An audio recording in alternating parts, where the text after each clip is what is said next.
Hello? Hello? Can everybody hear me? If you can, hello everyone! Welcome back to another video on the channel. Today, I'm going to be giving a review on Poppy Playtime Chapter 4. At the end, I'll give a rating out of 10 and from good to bad. Anyway, let's get straight into it. Spoiler warning, of course. Alright, so for this video, I'm just going to be doing the cons later. Later. In another video, I'll do the pros of the game that I thought. Because from the script, I was like, okay, this video might be a little bit too long if I add the pros as well. So, I just have the cons here, and we'll do the pros in another video. Anyway, let's get straight into this. Overall, I think that the cons outweigh the pros a bit. And I don't know. It's just a little bit though. I feel like there was still a lot of pros. But anyway, enough of me yapping about if the game is good or bad or not. Let me actually tell you why. All right. Anyway, you start the game where chapter 3 left off. You and Poppy on the elevator and Kissy Missy getting attacked. Poppy tells you to find allies while she goes up to help Kissy Missy with whatever in the world attacked her, which, by the way, was oddly never explained. And then you do a puzzle, which the puzzles, I thought they did not innovate that much from chapter 3.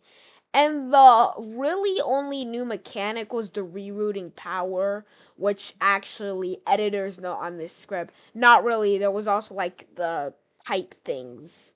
Like where you reroute them. That was pretty new as well. And yeah, anyway. Also, just like all of the new stuff that aren't seen throughout the entire chapter, but are just new.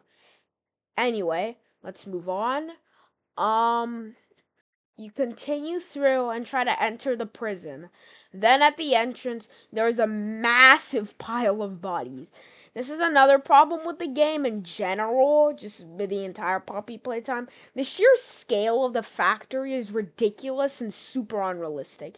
And I assume the bodies are all experienced or some form of life, man-made, which again makes no sense of how you can make that many. Anyway, moving on. You find another way into the prison and continue. You meet the doctor and he puts the nightmare critters against you, which are more annoying than fun. Their word jumping is just odd, but I get they're trying to innovate. You again continue through the prison until you meet Yarnaby, which Doughy leads away. Then you meet the Doughboy himself. And I know everyone and their mom has talked about this, but Pianosaurus was so unbelievably wasted. It's not even funny. I remember seeing something that timed his screen time, and it's freaking 26 seconds, which is ludicrous for one character. It should be at least a good 10 or 20 minutes. That's insane. Anyway, like, why would you make a jingle and a cutout for a character that's just going to be wasted? And this will also come up later as well, and I'm going to be saying it a lot. Anyway, enough with that rant. You follow Doughy to the safe haven. I cannot speak. Which again, I thought that they could have explained what attacked Kissy Missy when her and Poppy grabbed you. Bro, I am on the like freaking stutter storm today. Anyway, I assume it was the prototype, but still, anyway, your new goal is to stop the doctor. Then you come upon something. The worst thing Mob Entertainment has done, worse than Fazbear and Friends. Oh my god, this was terrible. Yarnaby's boss fight. This dude is so cracked for 4 different sections for no reason whatsoever. In newer patch notes, they said they nerfed him, but as far as I can see, there was no nerf. I went back to a section on my game file save to see, and his face was even bugged, which is another thing. The bugginess, especially on release day, was insane. At least I played it a day after. But still, it was still insane from what I saw. Anyway, more Yarnaby rant. I know, right? Yarnaby can hear every little scent and sound. It's so annoying when you have to reroute power, do hand scanners, pull levers, and do key cards all at once. It's insane.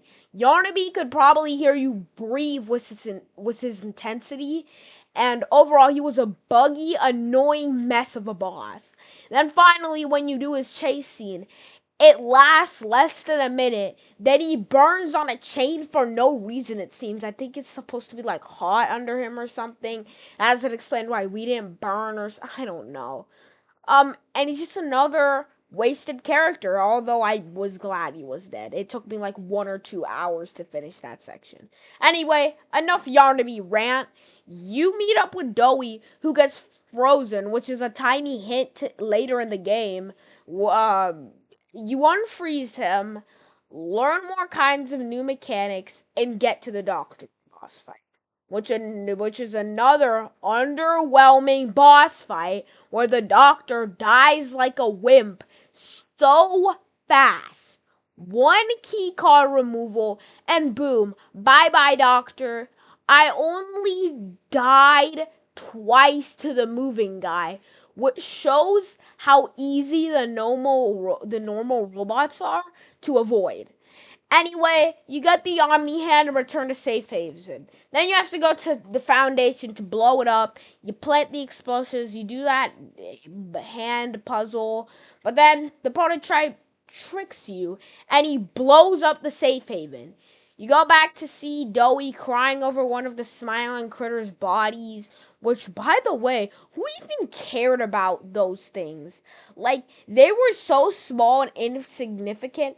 I did not care when they died. I might as well have stepped on them before the place exploded. Anyway, Doey goes into monster form because he has like 3 kids in him or something. That sounds wrong, but you know what I mean. And then chases you. After an unpolished, too bright, and bad graphics chase, you go into Doey's boss room. And I think going back to the weird graphic stuff, I thought that the way he looks in his first like entrance scene and in the final chase at boss was so odd. The graphical changes were weird, but anyway.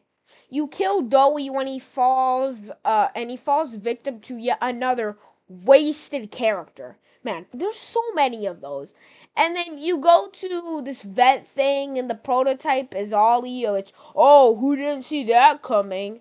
The prototype blows up the floor, and Kissy Missy tries to grab you, but her arm is weak, and you fall. I also forgot to mention Poppy leaves you, so yeah, that it's overall a sad ending. But at least they brought an old character back, which was in Huggy Wuggy. And they didn't do the whole villain of the week stuff. Anyway, I think that's going to bring us to the conclusion of this kind of short, like, more cons review. I might actually add some extra to the pros review, just going over the game more and maybe going over my thoughts.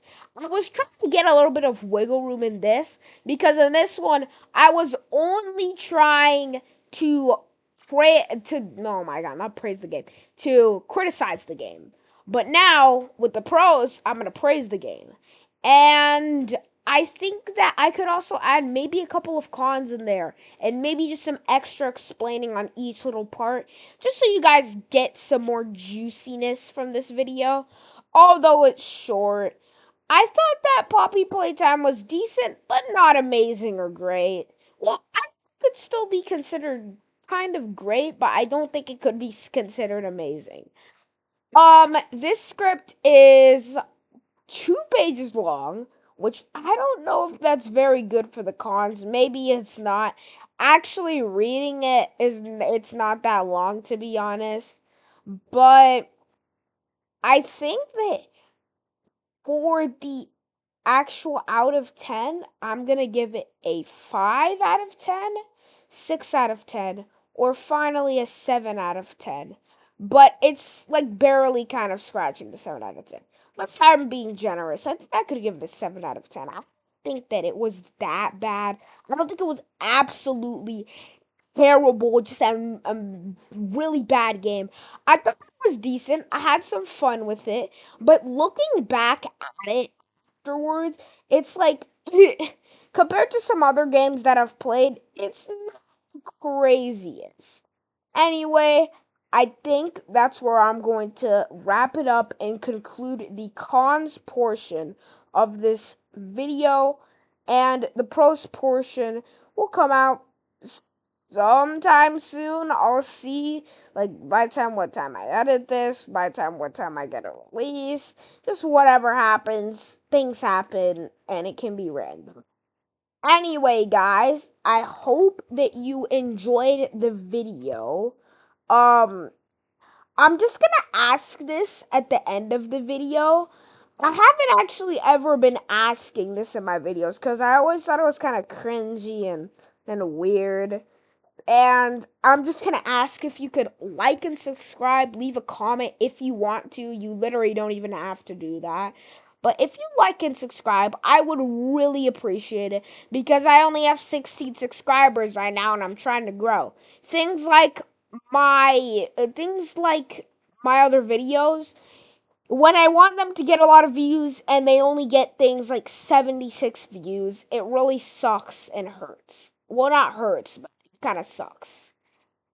Anyway, apart from that, I think that's where I'm going to wrap it up. I think I've said that for like the second or third time now. But bye, everyone.